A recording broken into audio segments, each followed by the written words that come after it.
మొన్నటిదాకా రా అంటే ఏదో తుపాకులు, సూటు బూటు, ఇంటర్నేషనల్ విమానాలు అనుకున్నాం. రవీంద్ర కౌశిక్ లాంటి ఒక సాదా సీదా నాటకాలు ఆడే కుర్రాడు దేశం కోసం పాకిస్తాన్ ఆర్మీలో మేజర్ అయిపోయాడని విన్నప్పుడు గుండె బరువెక్కింది కదూ. నిజమైన త్యాగం ఎప్పుడూ చప్పుడు చేయదు. అది చీకట్లోనే పుడుతుంది, చీకట్లోనే కరిగిపోతుంది. రవీంద్ర కౌశిక్ ఆత్మకు శాంతి కలగాలని కామెంట్ బాక్స్లో మీరు పెట్టిన అక్షరాలు చూశాక నాకు మాత్రమే కాదు, ఈ మట్టిని ప్రేమించే ప్రతి ఒక్కరికి కన్ను చెమర్చుంటుంది. మరి ఆ వీరుడి పునాది మీద పుట్టిన మన రా సామ్రాజ్యం శత్రువుల ఆటలను ఎలా కట్ చేసిందో చెప్పే మరో 2 అద్భుతమైన కథల్ని ఇవాళ చెప్పుకుందాం. ఇవాళ మనం చెప్పుకోబోయేవి జేమ్స్ బాండ్ తరహా తుపాకుల ఫైట్లు కాదు, బుర్రతో ఆడే చదరంగం. శత్రువుని తన చేతులతోనే తన సొంత గోతిని ఎలా తవ్వించుకున్నారో చెప్పే మైండ్ గేమ్స్. కాస్త నిదానంగా కూర్చొని వినండి, కథ చాలా పెద్దది, చాలా లోతైంది కూడా. మనం 1971 నాటి రోజుల్లోకి వెళదాం. అప్పట్లో మ్యాప్ చూస్తే మనకి కుడి పక్కన బంగ్లాదేశ్ ఉండేది కాదు, దాన్ని తూర్పు పాకిస్తాన్ అనేవాళ్ళు. ఎడం పక్కన ఉన్న అసలు పాకిస్తాన్. ఈ తూర్పు పాకిస్తాన్ ప్రజల్ని నానా హింసలు పెట్టేది. అక్కడ తిరుగుబాటు మొదలైంది. పాకిస్తాన్ ఏం చేయాలి? తన ఆర్మీని, ఆయుధాలని పశ్చిమ పాకిస్తాన్ నుంచి తూర్పు పాకిస్తాన్కి పంపాలి. కానీ దారెటుంది? మధ్యలో మన భారతదేశం ఉంది. మన దేశం మీదుగా పాకిస్తాన్ మిలిటరీ విమానాలు ఎగిరితే రేపు మనకే ప్రమాదం. మరి పాక్ విమానాలను మన ఎయిర్ స్పేస్లోకి రాకుండా ఎలా ఆపాలి? అంతర్జాతీయ నియమాల ప్రకారం ఏ దేశమో ఇంకో దేశపు సివిల్ విమానాలను ఊరికే ఆపలేదు. ఆపితే ప్రపంచ దేశాలు మనల్ని తప్పుపడతాయి. అప్పుడు ఇందిరాగాంధీ ఆలోచన, పాకిస్తాన్ విమానాలు మన మీదుగా వెళ్లకుండా ఉండాలి అని. కానీ ఆ తప్పు మన మీద పడకూడదు అని, వాళ్ళ నెత్తినే పడాలి అని. అప్పుడు రంగంలోకి దిగింది రా అధినేత ఆర్ఎస్ కావ్ బృందం. వాళ్ళు రాసిన డ్రామా స్క్రిప్ట్ ఏ హాలీవుడ్ డైరెక్టర్కి అందదు. రా ఒక అద్భుతమైన ప్లాన్ వేసింది. ఇండియన్ ఎయిర్లైన్స్కి చెందిన గంగా అనే ఒక పాత విమానం ఉండేది. అది దాదాపు రిటైర్ అయిపోయే స్టేజ్లో ఉంది. మన రా ఏజెంట్స్ 2 ఎంచుకున్నారు. వాళ్ళ పేర్లు షహీం ఖురేషీ, అష్రఫ్ ఖురేషీ. వీళ్ళని కశ్మీరీ వేర్పాటువాదులుగా, నేషనల్ లిబరేషన్ ఫ్రంట్ ఉగ్రవాదులుగా కలరింగ్ ఇచ్చారు. 1971 జనవరి 30న ఆ పాత గంగా విమానం శ్రీనగర్ నుంచి జమ్మూకి బయలుదేరింది. విమానం గాల్లో ఉండగా ఈ 2 రా ఏజెంట్లు, ప్రపంచం దృష్టిలో ఉగ్రవాదులు, లేచి నిలబడ్డారు. చేతిలో నకిలీ తుపాకీ, ప్లాస్టిక్ బాంబు పట్టుకొని ఈ విమానాన్ని హైజాక్ చేస్తున్నాం, లాహోర్ పోనివ్వండని పైలట్ని బెదిరించారు. పైలట్ కూడా ముందే ప్లాన్ ప్రకారం విమానాన్ని పాకిస్తాన్లో లాహోర్ ఎయిర్పోర్ట్లో దించాడనమాట. లాహోర్లో విమానం ల్యాండ్ అవ్వటమే ఆలస్యం. పాకిస్తాన్ పండగ చేసుకుంది. భారత్ విమానాన్ని మా కశ్మీరీ సోదరులు హైజాక్ చేసేశారంటూ అప్పటి పాక్ లీడర్ జుల్ఫికర్ అలీ భుట్టో స్వయంగా ఎయిర్పోర్ట్కు పరిగెత్తుకుంటూ వచ్చారు. ఆ హైజాకర్లను హీరోల్లా చూశారు. వాళ్లకు పోగొట్టలు, సన్మానాలు. మన దేశం పైకి చాలా సీరియస్ యాక్టింగ్ని మొదలుపెట్టింది. మా విమానాన్ని, ప్రయాణికుల్ని వెంటనే వదిలేయండి ఢిల్లీ నుంచి గట్టిగా ప్రకటనలు గుప్పించారు.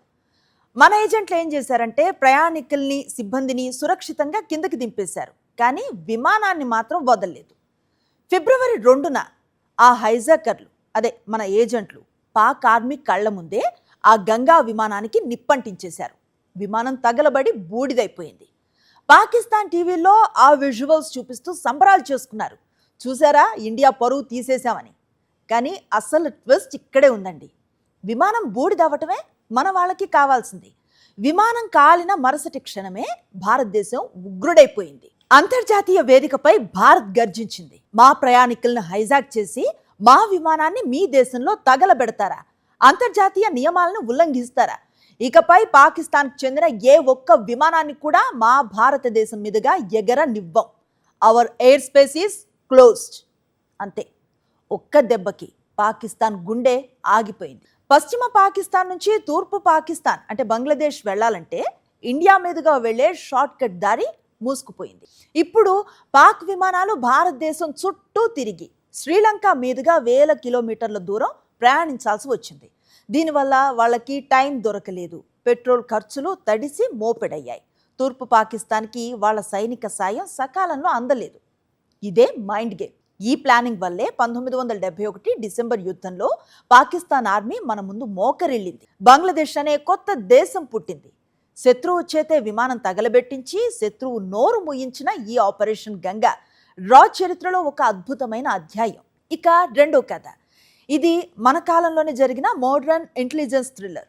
1999 మే నెల కార్గిల్ కొండలపై పాకిస్తాన్ చొరబాటుదారులు కూర్చొని మన సైనికులపై దాడులు చేస్తున్నారు. యుద్ధం పీక్స్ లో ఉంది. కానీ ఆ సమయంలో పాకిస్తాన్ అంతర్జాతీయంగా ఒక అబద్ధాన్ని ప్రచారం చేస్తోంది.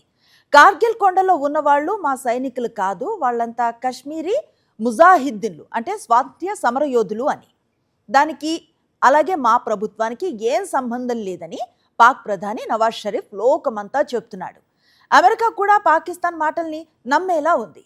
భారత్కి పక్కా ప్రూఫ్ కావాలి, అక్కడున్నది పాక్ ఆర్మీయే అని నిరూపించడానికి. అదే సమయంలో Pakistan army chief general Parvez Musharraf China పర్యటనలో ఉన్నారు. ఆయన చైనాలో బీజింగ్ హోటల్లో నుంచి పాకిస్తాన్లో తన లెఫ్టినెంట్ జనరల్ అజీజ్ ఖాన్తో ఫోన్లో మాట్లాడారు. అది అత్యంత సురక్షితమైన ఎన్క్రిప్టెడ్ శాటిలైట్ ఫోన్ కాల్. ప్రపంచంలో ఏ దేశం దాన్ని ట్యాప్ చేయలేదని ముషర్రఫ్ ధీమా. కానీ తలకిందులుగా తపస్సు చేసినా కనిపెట్టలేనంత డేగ కన్ను మన రాక్ ఉంది. మన రా సాంకేతిక నిపుణులు ఆ శాటిలైట్ సిగ్నల్స్ని పట్టుకున్నారు. 1999 మే 26, మే 29 తేదీల్లో ముషర్రఫ్ మాట్లాడిన ఆ 2 ఫోన్ కాల్స్ను మన వాళ్ళు విజయవంతంగా రికార్డ్ చేశారు. ఆ ఆడియో టేప్లో ముషర్రఫ్ నోట్తోనే నిజాలు బయటపడ్డాయి. ఆయన అంటున్నాడు కదా, అజీజ్, కొండల్లో మన వాళ్ళు పొజిషన్ ఎలా ఉంది? మన ఆర్మీ వాళ్ళు బాగానే కవర్ చేస్తున్నారా? మన ప్రధాని నవాజ్ షరీఫ్కు ఈ ప్లాన్ మొత్తం చెప్పకండి, ఆయనకు లైట్గా ఇన్ఫర్మేషన్ ఇవ్వండి చాలు అని స్పష్టంగా మాట్లాడుకున్నాడు. అంటే కార్గిల్ కొండల్లో దూరింది ముఠా కాదు, పాక్ ఆర్మీయే అని. పైగా ఈ కుట్రంతా ముషర్రఫ్ సొంతంగా చేశాడనే క్లియర్ ప్రూఫ్ దొరికింది. రా అధికారులు ఆ టేప్ను అప్పటి ప్రధాని అటల్ బిహారీ వాజ్పేయి చేతిలో పెట్టేశారు. వాజ్పేయి ఏం చేశారో తెలుసా? ఆ టేప్ను ఒక క్యాసెట్లో కాపీ చేసి అప్పటి పాక్ ప్రధాని నవాజ్ షరీఫ్కి ఫోన్ చేసి వినిపించారు. ఫోన్లో ఆ వాయిస్ వినగానే నవాజ్ షరీఫ్ ముఖం తెల్లబడిపోయింది. తన దేశ ఆర్మీ చీఫ్ తనకే తెలియకుండా ఇంత పెద్ద యుద్ధాన్ని స్టార్ట్ చేశాడని ఆయనకి అప్పుడు అర్థమైంది.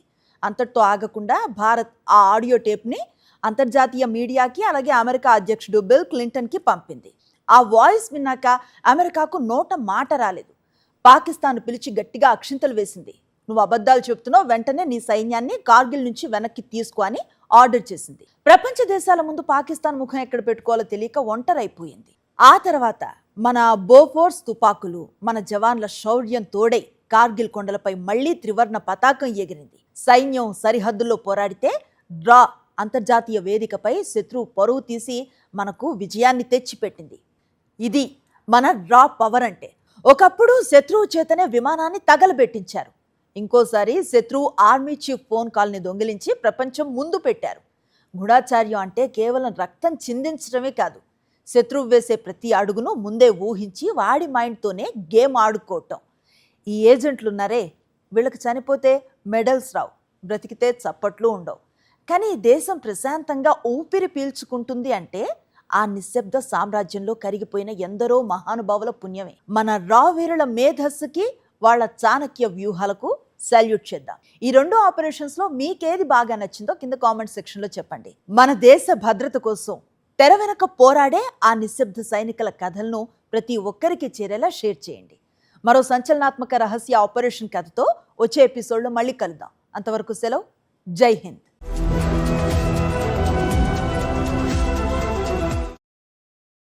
మరిన్ని అప్డేట్స్ కోసం ఛానల్ను సబ్స్క్రైబ్ చేయండి. నోటిఫికేషన్స్ కోసం బెల్ ఐకాన్ పై క్లిక్ చేయండి.